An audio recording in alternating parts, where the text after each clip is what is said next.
जय हिंद दोस्तों, मैं सौरभ और स्वागत है आपका आपके चैनल अर्थ जीएस पर।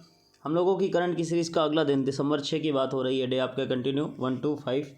जो लोग अभी तक हमारे चैनल से ऐड नहीं हुए वो डायरेक्ट यूट्यूब पर सर्च कर सकते हैं अर्थ जीएस बाई सौरभ कुशवाहा। वहाँ आप चैनल को सब्सक्राइब कर लीजिए ताकि आपको डेली के वीडियोज़ मिलते रहें। और ये हमारे टेलीग्राम का लिंक दिया गया है, यहाँ पर आप ऐड हो सकते हैं, जिसको आपको PDF इस वीडियो का और करंट के अदर PDF के आपके सब्जेक्ट के PDF मिलते रहेंगे। बढ़ते हैं पहले क्वेश्चन पर। भारत और यूरोपीय संघ किन विषयों में साझेदारी पर सहमत हुए हैं? अभी हाल ही में एक समझौता हुआ है भारत और यूरोपीय संघ के मध्य, और उसमें पूछा गया है आपसे कि किस विषयों पर समझौता हुआ है। तो याद रखिएगा ये दोनों ही ऑप्शन आपके सही हैं, यानी करेक्ट ऑप्शन हुआ आपका उपयुक्त दोनों, स्वच्छ ऊर्जा और जलवायु। और अगर यूरोपीय संघ की बात करें तो स्थापना कब हुई थी? 1 नवंबर 1993। मुख्यालय कहाँ पर है? ब्रुसेल्स। सदस्य राज्य की बात करें, राज्य मतलब राष्ट्र है यहाँ पर, 27। राज्य भाषा की बात करें, जो नेशनल लैंग्वेज हैं टोटल यूज़ होती हैं, 24। और अध्यक्ष की बात करें तो चार्ल्स मिशेल। नेक्स्ट क्वेश्चन है, निजामुद्दीन बस्ती परियोजना ने यूनेस्को के कितने विरासत पुरस्कार जीते हैं? अभी यूनेस्को ने एशिया प्रशांत क्षेत्र के पुरस्कार को वितरण किया है, जिसमें निजामुद्दीन बस्ती परियोजना के जो आपके क्षेत्र हैं उनको कुल 2 पुरस्कार मिले हैं। तो करेक्ट ऑप्शन आपका 2। कौन कौन सी चीज़ें इस क्षेत्र में आती हैं? तो आपने शायद हुमायूं मकबरे का नाम ज़रूर सुना होगा, वो इस क्षेत्र में आता है। फिर इसके अलावा हजरत निजामुद्दीन बस्ती इसमें आती है। फिर एक सुंदर नर्सरी है, वो भी इस क्षेत्र में आती है। खाने खानम रहीम का मकबरा आता है, और अजीमगंज सराय भी इसी क्षेत्र में आती है। याद रखिएगा ये जो यूनेस्को एशिया प्रशांत पुरस्कार 2021 है, ये टोटल 6 देशों की 9 परियोजनाओं को प्रदान किया गया है। और 6 देशों के नाम की बात करें तो बांग्लादेश, चीन, भारत, जापान, मलेशिया और थाईलैंड। नेक्स्ट है, अभी हाल ही में कोनिजेती रोसैया जी का निधन हुआ, वे किस राज्य के पूर्व मुख्यमंत्री रहे हैं? अभी आपके हाल ही में एक पूर्व CM कोनिजेती रोसैया जी का निधन हुआ है, उनके नाम के बारे में पूछा गया किस राज्य के वो पूर्व CM रहे हैं। तो याद रखिएगा आंध्र प्रदेश के पूर्व CM रहे हैं। और अगर बात करें राज्यपाल की कि किस राज्य के राज्यपाल रहे हैं, तो वो आपका तमिलनाडु। तो राज्यपाल तमिलनाडु के थे और CM आपके किस राज्य के थे? आंध्र प्रदेश के। नेक्स्ट है, हाल ही में सरकार ने घोषणा करी कि वह 9 परमाणु रिएक्टर भारत में कब तक हो जाएंगे। उन्होंने बोला है कि भैया हम आपका एक परमाणु रिएक्टर, और टोटल संख्या कितनी हो जाएगी उसकी? 9। याद रखिएगा कब तक बोला है? 2024 तक। ये मोस्ट इम्पॉर्टेंट क्वेश्चन है, याद रखिएगा हर एग्ज़ाम में या कहीं ना कहीं आपको मिलेगा, टकराएगा। ये उत्तर भारत में इन्होंने घोषणा करी है कि पहला परमाणु रिएक्टर स्थापित किया जाएगा। कहाँ पर किया जाएगा?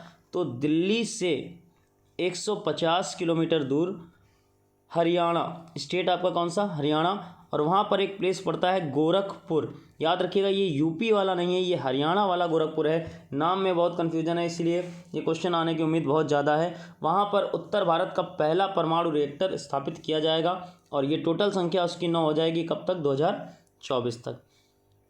नेक्स्ट है, S&P ग्लोबल रेटिंग ने वित्तीय वर्ष 2022 के लिए भारत की GDP कितने प्रतिशत रखी है? ये रेटिंग एजेंसी है जो आपकी, इन्होंने कहा है कि फाइनेंशियल ईयर जो आपका 2022 है उसमें भारत की GDP जो है वो 9.5% रहेगी। और इसी के साथ 2023 में भी इन्होंने ग्रोथ रेट बताया है, तो 7.8%। याद रखिएगा ये जो S&P ग्लोबल रेटिंग है इसका मुख्यालय है आपका न्यूयॉर्क में। अध्यक्ष हैं जॉन L बेरिसफोर्ड, और स्थापना कब हुई थी? तो 1860 में।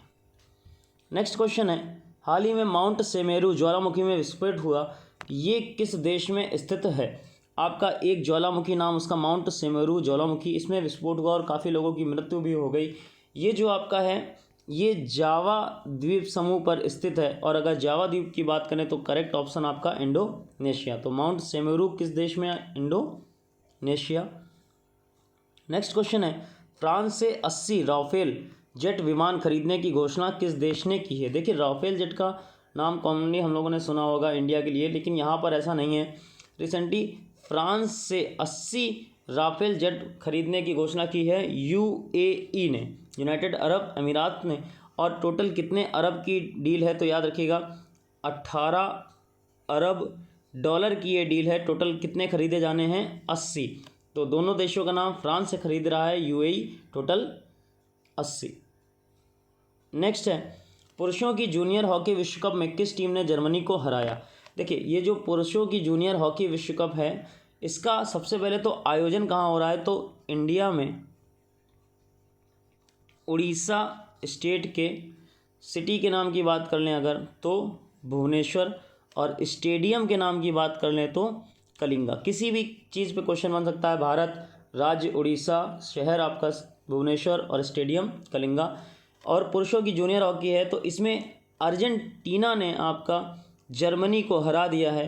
तो दोनों देशों का नाम इंपॉर्टेंट है। जर्मनी को हराया किस देश ने? अर्जेंटीना में। आयोजन कहाँ हुआ? इंडिया के उड़ीसा के भुवनेश्वर के कलिंगा स्टेडियम में। नेक्स्ट है, किस टीम के प्लेयर एजाज पटेल ने टेस्ट मैच की एक पारी में 10 विकेट लिए? अभी हाल ही में एक प्लेयर, नाम उनका एजाज पटेल, इन्होंने टेस्ट मैच की एक पारी में 10 विकेट लेने का जो कीर्तिमान है वो स्थापित किया। और अगर बात करें ये मैच हो कहाँ पर रहा है, तो मुंबई के वानखेड़े स्टेडियम में ये मैच हो रहा है, जिसमें एक पारी में इन्होंने 10 विकेट लिए हैं। याद रखिएगा ये किस देश के लिए खेलते हैं? तो न्यूजीलैंड के लिए। न्यूजीलैंड के प्लेयर एजाज पटेल ने एक पारी में 10 विकेट। नेक्स्ट क्वेश्चन है, विदेश मंत्री डॉक्टर एस जयशंकर ने हिंद महासागर सम्मेलन के किस संस्करण को संबोधित किया? अभी हाल ही में आपका हिंद महासागर सम्मेलन आयोजित किया गया है और जिसकी जो संबोधन है भारत की ओर से वो किसने किया? विदेश मंत्री डॉक्टर एस जयशंकर ने। याद रखिएगा इन्होंने 5वां इसका संस्करण को संबोधित किया है। और अगर पूछा जाए कि इसका आयोजन कहाँ पर किया जा रहा है, तो करेक्ट नेम है उसका अबू धाबी। प्लेस का नाम अबू धाबी। किसने संबोधित किया? डॉक्टर जयशंकर। और किस नंबर का संस्करण है? तो 5वां। नेक्स्ट बढ़ते हैं स्पेशल डेज पर। तो 5 दिसंबर की बात हो रही है, तो पहला दिवस मनाया जाता है विश्व मृदा दिवस। याद रखिएगा जो विश्व मृदा दिवस है, पहली बार इसकी स्टार्टिंग हुई थी 2014 में। तो ये भी क्वेश्चन बन सकता है कि जो वर्ल्ड सॉइल डे है वो आपका कब से स्टार्ट हुआ था? 2014 से। और जो डेट है वो कौन सी? 5 दिसंबर। 5 दिसंबर को ही एक दिन और होता है अंतर्राष्ट्रीय स्वयंसेवी दिवस। इसकी जो स्टार्टिंग हुई थी वो हुई थी 1985 से, अंतर्राष्ट्रीय स्वयंसेवी दिवस की। और जो थीम है इसकी वो इस वर्ष की है स्वयं सेवक अब हमारे सामान्य भविष्य के लिए। याद रखिएगा दिवस से ज़्यादा अब थीम पूछी जाती है एग्ज़ाम्स में, तो थीम इसकी इम्पोर्टेंट है आपके लिए। कौन सा दिवस बताया गया आपको? अंतर्राष्ट्रीय स्वयंसेवी दिवस। नेक्स्ट बढ़ते हैं question of the day 1 to 5 पर।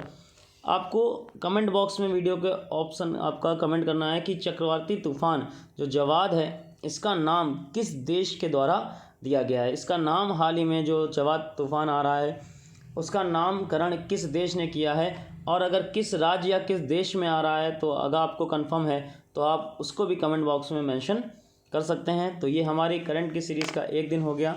मिलते हैं नेक्स्ट टर्न पर, तब तक के लिए जय हिंद।